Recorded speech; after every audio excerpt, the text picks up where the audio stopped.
apresentar para vocês o estudo publicado na Nature Medicine este ano, então 2025, e nele é utilizado o modelo de Machine Learning para prever o risco de saúde mental em adolescentes. O estudo foi conduzido pelo Elliott Hill e seus colegas. Para introduzir o tema, os autores levantam que aumentou a prevalência de doenças mentais em jovens, principalmente após a pandemia de Covid-19.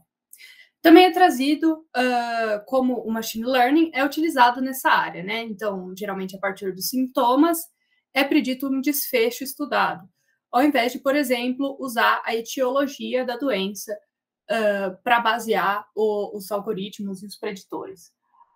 Só fazendo um parênteses inicial, os autores eles têm a hipótese que fazer um algoritmo baseado na etiologia da doença vai ser superior a usar os sintomas para predizer um desfecho.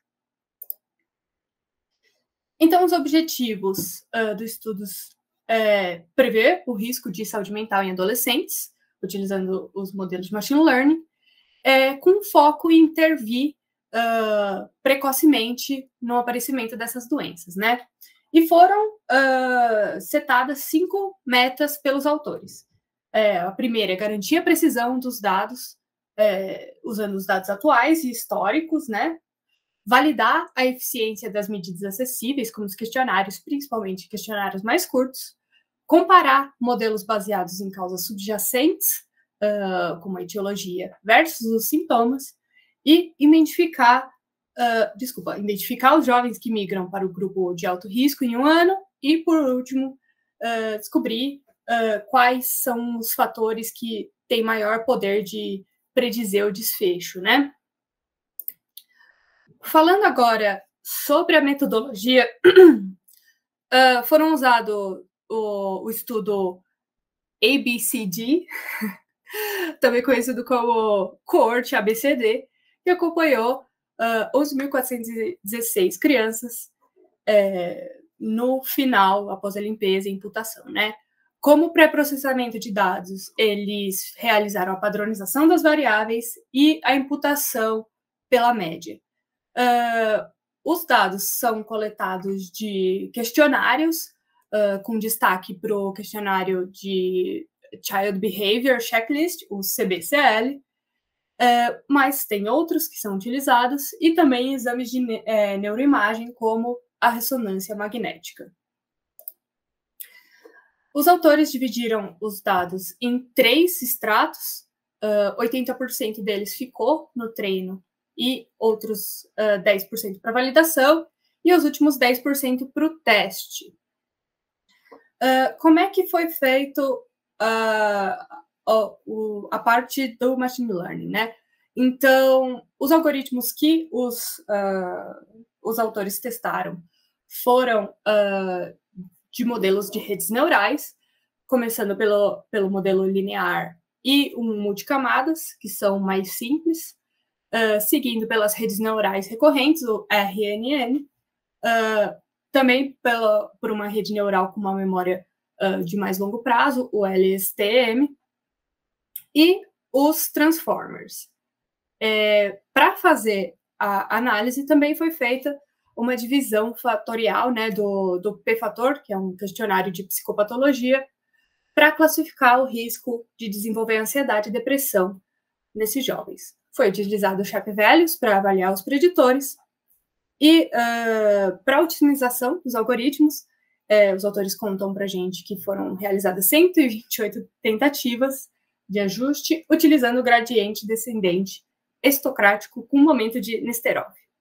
Então, a seguir foi bem tranquilo, né? Após o fine-tuning, eles seguiram com os hiperparâmetros que resultaram na menor perda de validação, medido pela entropia cruzada. Eu vou me debruçar um pouquinho a mais sobre essa parte de divisão dos grupos de fator de risco, que vai ser bem importante para basear todo o artigo. Esses 4 grupos foram divididos em quartis, sendo o 25% com menor risco ficaram no grupo Q1, que representa sem risco, e os com maior risco ficaram, os 25% com maior risco, ficaram no grupo de high risk, o Q4, né? Os autores, eles, além de avaliarem a categoria inicial do indivíduo, ou a final, né, como o que eles continuam no mesmo risco, e eles chamaram esse desfecho de persistência, né?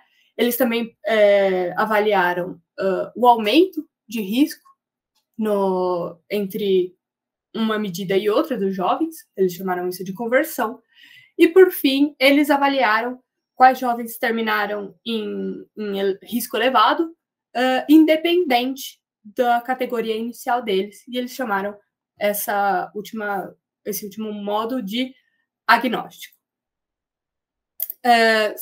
Tem 2 pontos que são bem legais nesse artigo. O primeiro é que eles disponibilizaram toda a estrutura de programação de graça no GitHub. Então, o autor principal, né, o Elliot Hill, colocou no seu GitHub pessoal, e todo esse material pode ser encontrado na parte de suplemento desse artigo. Uma outra coisa que é bem legal que está no suplemento é o fluxograma de como foi feita a análise. É uma técnica que é bem utilizada, né, o fluxograma mostrando a lógica da análise, porém, como esse artigo em específico tem muitos desfechos, muitos questionários, utilização de exame de imagem, divisão em quartis pelo p-fator, então é legal que eles conseguiram colocar isso num fluxograma só e disponibilizar para o interlocutor, né? Entrando agora nos resultados. Avaliando pela área sob a curva ROC, a gente vê que o algoritmo com melhor desempenho foi o LSTM. Isso é surpreendente, de certo modo, porque ele tem uma arquitetura relativamente mais simples do que os transformers. Também vale ressaltar que foi utilizada para a configuração dos hiperparâmetros desse algoritmo uma taxa de aprendizado bem baixa, de 0,003, que os autores reiteram que isso fez parte de ser tão bom esse algoritmo, né? Então, a gente consegue ver que para os 3 grupos avaliados de conversão, persistência e agnóstico, o LSTM tem um desempenho melhor.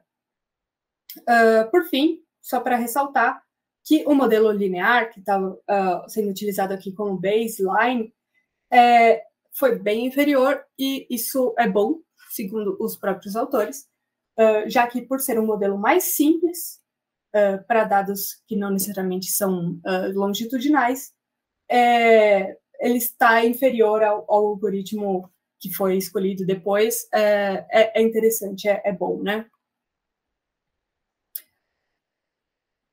Falando sobre os modelos baseados em sintomas e mecanismos, que seria a etiologia da doença. O modelo baseado em sintomas teve um desempenho melhor para os 3 grupos, né? Então, conversão, persistência e agnóstico, com relação ao baseado em mecanismos. E a gente consegue ver isso analisando as curvas ROC, né? Então, os modelos baseados em sintomas, aqui em azul, estão sempre superiores aos baseados em mecanismos. Lembrando que uma hipótese inicial dos autores era que os questionários, né, o algoritmo baseado em mecanismos seria superior, mas isso não se consolidou. Também foi trazido a parte de o gráfico de precisão por recall, e a gente vê que o CBCL é muito mais sensível comparado ao questionário de mecanismos, né? Falando sobre a parte do uso de exames de imagem, né, a ressonância magnética, os autores perceberam que não foi positivo adicionar essa camada de variáveis nos algoritmos, não trouxe o melhor desempenho, nem utilizando só as imagens se mostrou com um desempenho elevado esse algoritmo. Isso pode ter se dado pela alta dimensionalidade que tem no exame de imagem, né? Ou também pela baixa adesão dos exames de imagem, não são tantos casos que tem. Eu ainda pensei em mais um porquê, mas esse sou eu que estou dizendo, não foram os autores, né?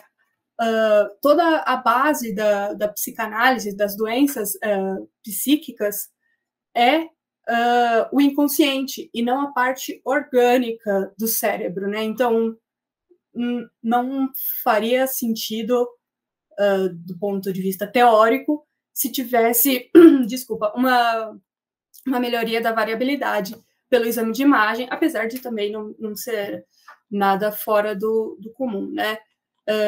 Eu só retomo aqui esse trecho do Freud, falando que ele enxerga as neuroses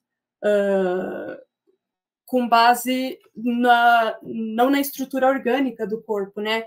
Mas na estrutura psíquica. Então, pode ser por isso também que o exame de imagem não se mostrou mais valioso que, por exemplo, os questionários. Adiante, a gente vê o gráfico de Shape Values, já para o CBCL, né, os questionários baseados em sintomas, e vemos que os distúrbios do sono têm um poder preditor muito elevado. É o mais elevado, e ele está bem acima dos próximos dois, que seriam comportamentos, né, ou traumas na infância, acontecimentos traumáticos na primeira infância. Nota-se também que para todas essas variáveis que têm um poder preditor mais elevado, quem respondeu foi o pai ou a mãe, né, os cuidadores do jovem. As respostas dadas pelos jovens mesmo ficaram com um poder de predição inferior. Então, é uma coisa que foi levantada na discussão. E é para lá que a gente vai mesmo, para a discussão. Então, retomando o modelo CBCL, baseado em sintomas, superou o de mecanismos e o de neuroimagens nesse estudo, né? Os distúrbios do sono foram a variável com maior predição. E os autores também falam que o distúrbio ser muito importante está alinhado com o que se tem sobre sono e psicopatologia. O que não está alinhado são os estudos que usam só neuroimagens, né? As imagens não trouxeram benefício ao algoritmo.